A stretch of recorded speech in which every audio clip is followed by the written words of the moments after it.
There are many games that you will always see a cover of and be very intrigued of exactly how does this game play? And Atomic Heart is one of those games. It always intrigued me. A single-player first-person shooter in this economy is very rare, especially one that doesn't have some online component attached to it.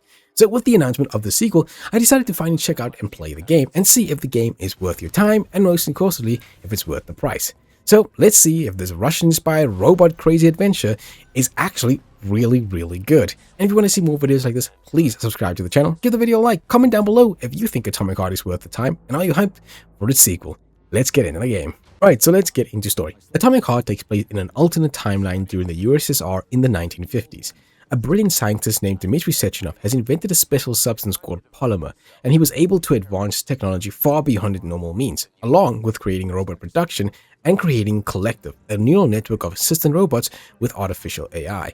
You play as Special Operations Officer Sergei Nichov, aka P3, who arrives at the flying city of Cholome during the launch of Collective 2.0. He also has his polymer glove embedded with an AI named Charles, but a mission quickly turns dangerous when a transport is suddenly attacked and you find that the robots have turned on humans. You quickly learn that it's due to someone named Petrovich, and your mission is to find him and put an end to the robot rebellion before the launch of Collective 2.0. But can you really trust Sechenov? What is his hidden agenda? What is the Atomic Heart project? And who is exactly behind all of this? This is going to be one tough mission.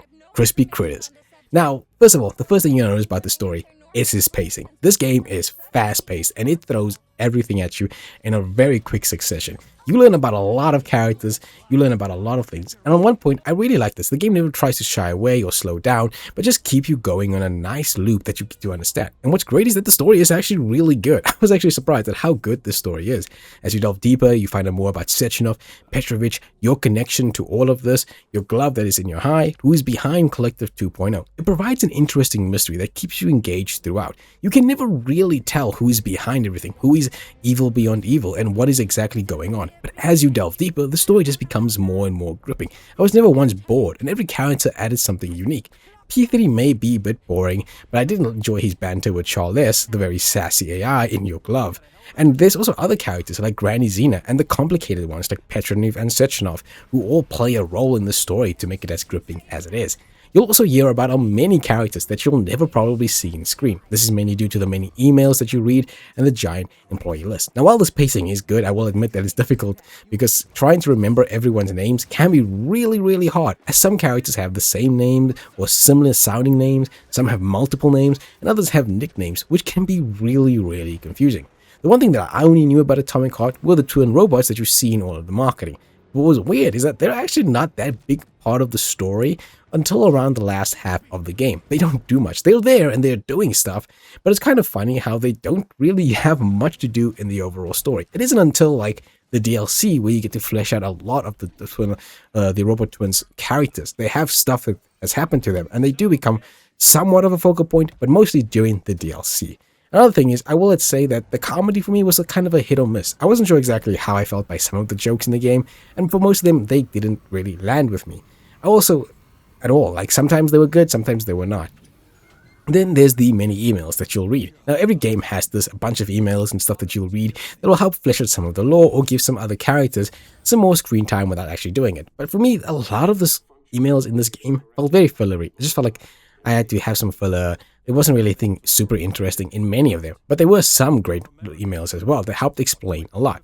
Then there were the dead bodies. In this game, you could actually talk to dead bodies, which can be a bit weird, but most of these conversations I found were really boring, and it brings the game's pacing that was moving on this very fast pace to a complete stop. I didn't really enjoy these as much. Now again, these are optional, and some of them are pretty interesting, but I just didn't really care for most of it, as it just feels to be filler and not really good world building. The chirpers, which were these voice recordings, are actually pretty good, though you will miss most of them because it can be really hard to find them. Overall, I think the Atomic Heart story is surprisingly really well done. From a great hook that gets you from the beginning with some great twists thrown in there as well. A really good cast of characters that I think gets even better with the DLC. The comedy's hit or miss, but I had a great time overall. As for the graphic side, this game looks great. It's set in the 1950s and gives off that very rugged, rough style that's very brutalistic, and I love it. But I also really loved the designs of the robots. I think this is what makes Atomic Heart the most memorable. These are robot designs that I don't think you'll see anywhere else, and that's what makes it so good. There are lore reasons for every design, there's good thought out moments for every robot. I thought that was so fun and really great. I also loved how this game can sometimes just make you feel very, very small because you usually have giant buildings and big rooms, and it always made you feel like that you are the smallest person in the room while carrying the biggest gun. It became very intimidating sometimes when you'd fight some robots. As for the soundtrack, I think it's all really good. Action kicks in very heavy with a lot of actions set pieces. I loved a lot of the music in this game, though I can't say I exactly remember a lot of tracks in there. As for voice acting, I think everyone does a fine job, though I will admit for me, P3 sometimes just felt very stoic and deadpanned, even in the emotional moments. So I wasn't like, he didn't really get me a lot. I will admit it gets a little bit better for me in the DLC. Overall, this entire game is a fine package. I love the story. I think it's a fantastic tale. I love the characters as well. Each some of them more memorable than the rest, and the audio is also good as well. The game also looks really, really good. Overall, a fine and good package. Okay, so let's get into gameplay. Atomic Heart is a first-person shooter, but it also has a mixture of using melee weapons and elemental effects to damage enemy. As for your arsenal, it's pretty standard. Pistols, shotguns, machine guns, rocket launchers, and even a railgun to make it a little bit more exciting. You do have melee weapons such as hammers, axes, and blades, and abilities. Mostly Shock will be the main ability you have, but you also have Frost, Mass Telekinesis, a shield to block bullets, and Polymer, which can make enemies weak to certain elements that they may be resistant to. The game kind of wants you to swap between all these different types of attacks, using melee weapons, shooting with guns, and using abilities to take down enemies. Certain enemies are actually vulnerable to other abilities and other weapons. Some may be resistant to elements such as fire or even ice, and in turn you can use their weaknesses as well, as some can also be weak to those sort of things. You can further expand your gun's elemental effects by creating and crafting elemental cartridges, which you can add to your guns to give them elemental effects such as ice bullets or fire bullets. The game doesn't really have one type of playstyle and constantly wants you swapping things out, which is why you can always respec any items or abilities that you have, but it also feels very restrictive. That's because you have technically 3 abilities, but mostly 2. Your main ability will always be Shock. That's an ability you cannot remove, but you can add 2 extra abilities, which can either be any of the 4 that I mentioned: Frost, Mass Telekinesis, Shield, or Polymer. The thing is, I mostly just use Frost and Mass Telekinesis, and then later on I switched to a Shield, but I never use the other ability, such as the Polymer. But the problem is, sometimes the game forces you to use that because, again, sometimes maybe a boss is just going to be resistant to whatever you try to do. When it comes to actually holding up to your arsenal, well, you actually have a limited storage space, a backpack, which can only hold certain items, and it can only hold so many items, and it's shared across everything that you currently hold. This includes your guns, your melee weapons, your ammo, your items, your health items, and any other extra stuff that you may pick up, such as even using elemental cartridges as well. And you're going to pick up a lot of stuff in this game, which I actually kind of like. The picking up of things was super easy to do, because you can just stick your hand out and you can get easily access to all the drawers. I thought that was pretty fun and pretty easy to do because you're going to craft a lot. And you can craft ammo, items, health items again. You can craft items to increase your damage or increase your health. You can pick up stuff like alcohol that makes your damage go higher. And if you fill up your backpack, it'll basically go to Nora, the vending machine, where you can do. And you can also just use any of these materials and just decraft stuff. For example, if you don't like using the shotgun anymore, just decraft it and you can get everything back. Even when it comes to upgrades, when it comes to this game's upgrades, it does it very interestingly. You can upgrade any gun you have, but at points you can't like make everything. You have to swap out upgrades. For example, you might want to go with the upgrade where it gives you extra magazine, but if you don't like that, you can go for one that gives you more reload speed. And again, you'll need different materials to make those upgrades work. So yeah, you're gonna pick up a lot of stuff. And although at least it's super easy. As for enemies, there's a good variety. You start off with these very big brownie robots that you have. They look very funny, but they're easy to take down. But then you get these ones that are all in black and they come in charging straight at you with kung fu moves and shoot lasers out of their heads. You have sword-throwing robots, flying robots, ones that shoot missiles, robots with spinning blades, big robots that will come charging at you and try to hit you with everything. Encounters are frantic and crazy, and enemies love to vary their attack. Some will stay behind, some will charge at you, some will stop right in front of you. You have turrets that will roll away and will roll away, then stand from a distance and shoot you. It can all be very, very annoying. You do have a dash that can help you get out of certain situations, but trust me, you're going to be running around like a madman. And like I said, certain enemies are vulnerable to certain stuff and resistance to other things. Some are vulnerable to certain elements. Some are vulnerable to melee attacks. Some are actually resistant to guns. So you will have to be running around and making sure that you have certain types of weapons against certain enemies, especially some of the bosses. But you don't only fight robots as well. In fact, there are actually organic enemies or plant-like enemies that pose a different type of challenge. They can overwhelm you, resurrecting dead bodies, shooting you with weird acid, and even have a nest spawn. But if you don't take care of it, they'll continuously come out and try to hit you. It can be very crazy and very fun as well. When it comes to where this game will mostly take place, this is actually not just a mission by mission, but mostly this is a big giant hub area where you'll travel from location to location. What surprised me was how big this area is. It's filled with some different areas and many enemies. In fact, that's the main thing you'll probably find out about this hub area, is that these enemies will always respawn. So there's no way of really clearing the map. In fact, if you do make a lot of noise and a lot of damage, it will actually draw more enemies and increase the alarm. If you increase the alarm to level 2, it actually brings out a super big, powerful enemy. Now, there is a way that you can kind of delay the enemy's respawn time or stop robots from respawning by finding security terminals. You use these security terminals to basically activate this code that allows you to bring down this robot that will either destroy the area or allow you to get to certain areas from a distance from the area itself. Now, this hub area is mostly due to one thing. You can find weapon upgrades hiding in testing facilities. When you go onto the map, you'll see that there are certain testing facilities that hide an upgrade. What I like is that the map shows you what upgrades you can find for what weapon and where you can find it. I really like this because if I say I don't really using the pistol as much anymore or not using the pistol at all, I can just go look for the shotgun upgrade that I really want. And I love that you know what upgrade it super is. These facilities are also different from the main game. They give you some different challenges like puzzles, or where you have to use shock to move platforms here and there. The puzzles are pretty okay, nothing too dangerous. And then you have others such as combat challenges where you basically try to survive. You find 3 chests in there and eventually get the upgrade when you're fully done. I really like these hidden testing facilities. I thought those were really great. But aside from that, there's really not much to do in the hub world. Once you find everything, you don't really have to search anymore. You basically will just drive from location to location, from mission to mission. This makes the hub world kind of feel lifeless and boring, just because I didn't really care for it after a while. I got annoyed every single time I ran into an enemy. I was like, I don't have time for this. I've already found everything on the map. There's not really not much to do. And that's because there's not really any side stories in this game, again, besides finding the weapon upgrades. So there really isn't anything to distract you. You're going to go from one place to another, especially after you find all the weapon upgrades. Now, like, this game isn't perfect. I like the combat, but I will admit it was a bit easy. You actually had to jump this difficulty up to hard, which is something I hardly ever do. I was playing this game on medium, but I jumped it up to hard because it was just way too easy. And sometimes the game forces you into difficult situations. It wants you to play all these different styles, but you'll always need a melee weapon on you because some enemies are just immune to guns, forcing you into melee situations. And other times you'll immediately have to change all your abilities. But the problem is you can't change your abilities on the fly. You have to go find Nora at the safe house. The good thing is there's a lot of safe houses and they usually put them at a very good area. So if you die constantly, you'll always be able to swap out guns and swap out things, and respecking is completely free. So I really like that little small detail that allows you to jump between it. But like I said, combat can be very fun and it can be very chaotic, but it can also sometimes feel a bit samey. I also wish that the guns were the arsenal was a bit more fun. Yes, I like the abilities, but I wish we got some really cool guns. We don't. We have pistol, shotgun, machine guns, and while there are some fun upgrades, I just wish they had more creativity when it came to some of the guns that you can pick up. What's sad is that the DLC actually has some really fun guns that I wish was in the main game.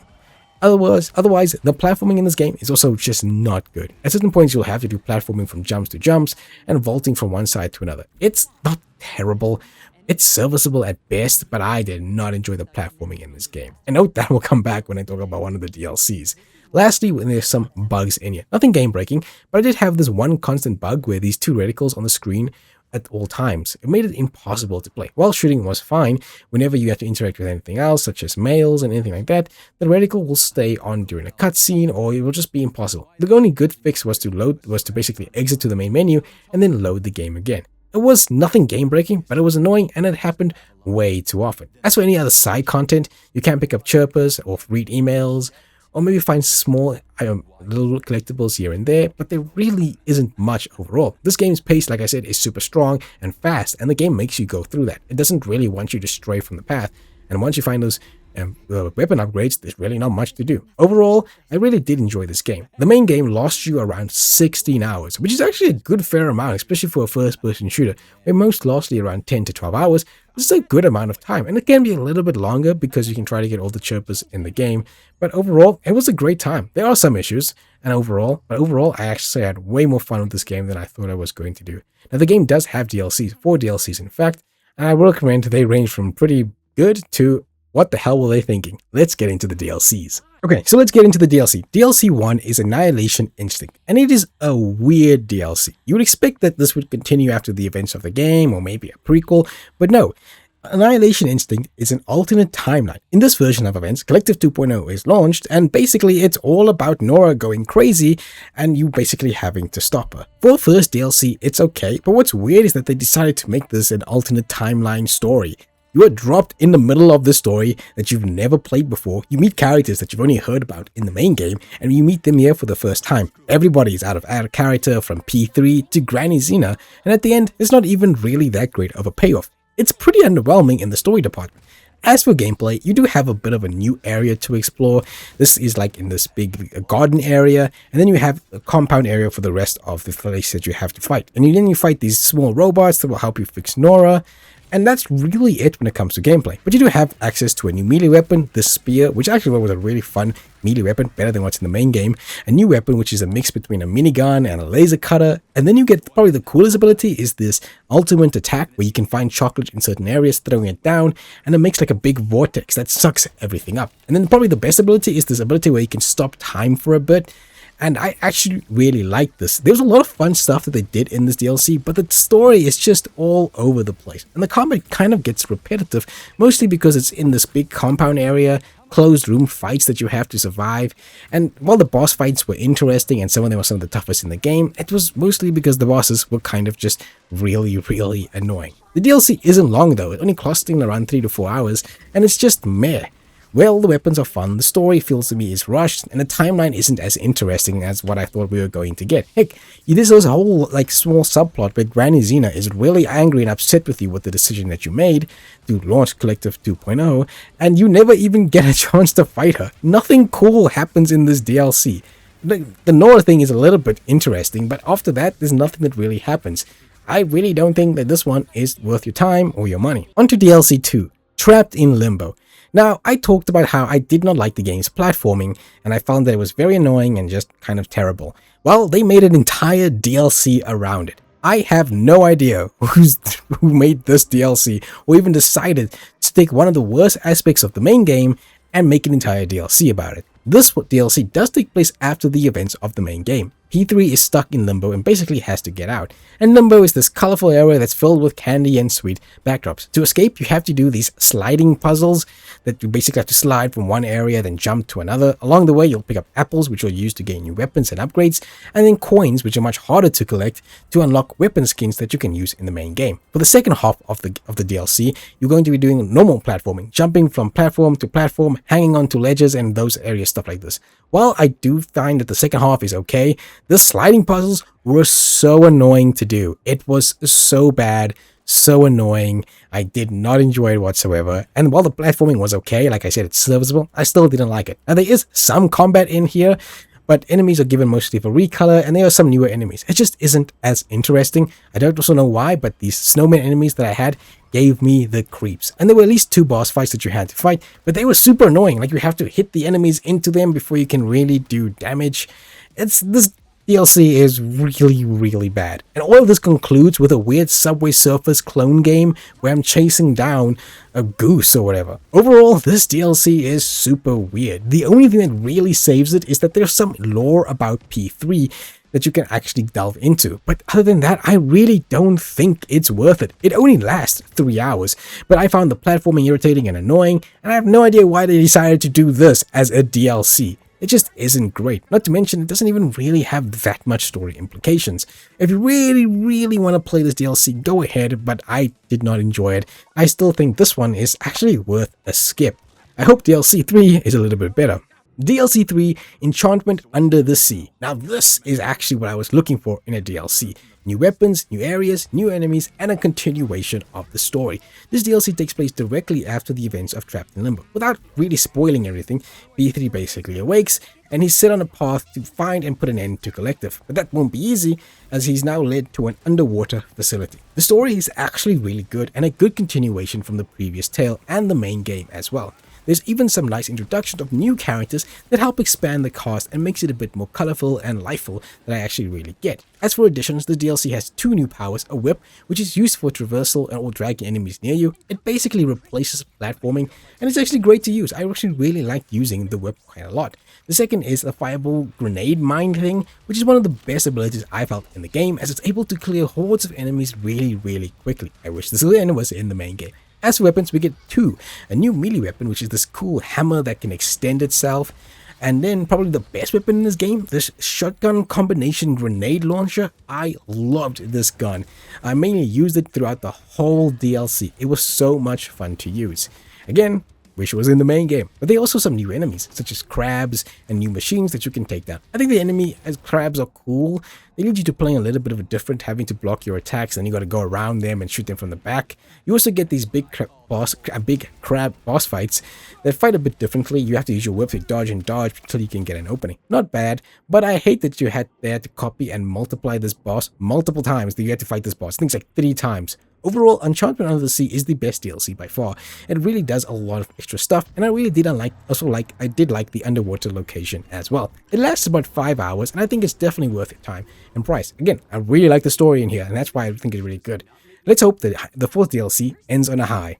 The final DLC is Blood on Crystal, the largest and longest DLC that concludes the entire story of Atomic Heart. Without really spoiling anything, the DLC picks up directly after the events under Enchantment Under the Sea, as we head to the classified Crystal Complex to put an end to this battle. I think this is a good conclusion and wraps up all the characters that we've met along the way. I'm not going to go further detail into it, but it's a really nice setting and brings forth some really fun moments that I think the game has had when it comes to the story. As for gameplay, there's really not much here. They don't really add any new abilities. Instead, we're mostly stuck with the grapple and the fireball from the last DLC.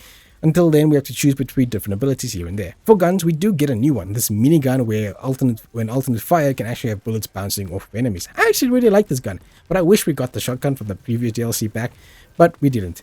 Again, there's some fun moments to have in combat, and I really did like it. We also get the spear again from the previous DLC. The biggest addition besides the new area, which I love by the way, I really love the Crystal Complex. I thought it was so much fun to look at. It was really great. This Egyptian style theme where people of luxury want to live away and try to reincarnate themselves. It's really interesting and really well done. As there are also some new enemies. These polymorphic enemies are quite difficult, as they also have some of your abilities, such as fire and ice. The easiest way to deal with them is to use the opposite element, but that is difficult when you cannot have that element on hand. Remember, you mostly only have the fireball in here.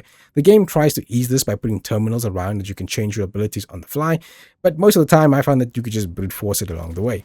Overall, this DLC isn't bad. It lasts around 8 to 9 hours and is a relatively good DLC. But I do think that the middle section felt a bit fillery as we went on. But from one location to another, I really enjoyed it.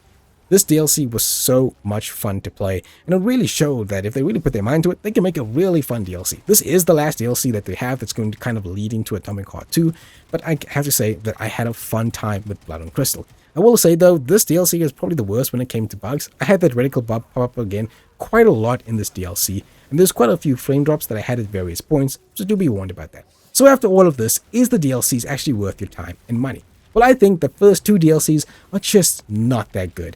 Look, Annihilation Instinct on its own is good, but it doesn't really affect anything of the overall story. I mean, they make some small mentions of it around the Blood on Crystal DLC, but really, if you skip that DLC, you're totally fine. Trapped in Limbo, while it has some good lore, I'd rather just watch a video on it, because it's just so annoying to play. It's one of the weirdest DLCs, and it's just not that fun. But the last 2 are totally worth it. Blood and Enchantment Under the Sea and Blood and Crystal are just really good. But if you do want to buy the complete story of Atomic Heart, because again, these DLCs, the last 2 DLCs, Trapped in Limbo as well, does continue the story of Atomic Heart and does bring it to the end, especially if you felt underwhelmed around the end of the game.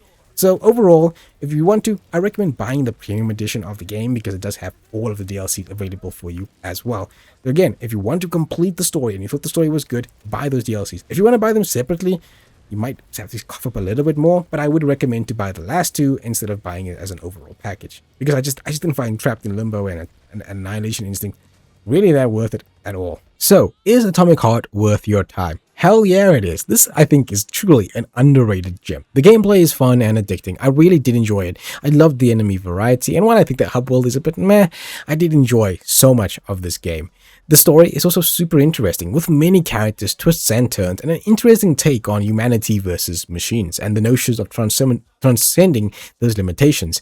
I enjoyed my time with this game, and it's actually making me super hyped for Atomic Heart 2. Would I purchase the premium edition? Sure, especially if you want to get the full story of Atomic Heart. I would recommend picking up all of the DLC. If you do want to buy separately, I would actually recommend only the last two DLCs, as I think Trapped in Limbo and the first DLC just aren't really worth your time. Overall, this game is definitely fun as for an investment and really fun to do, especially with Atomic Heart 2 somewhere around the corner. If you like this video, please give it a like and subscribe to the channel. Comment down below if you think Atomic Heart is worth your time and are you excited for Atomic Heart 2. I'll see you guys in the next game.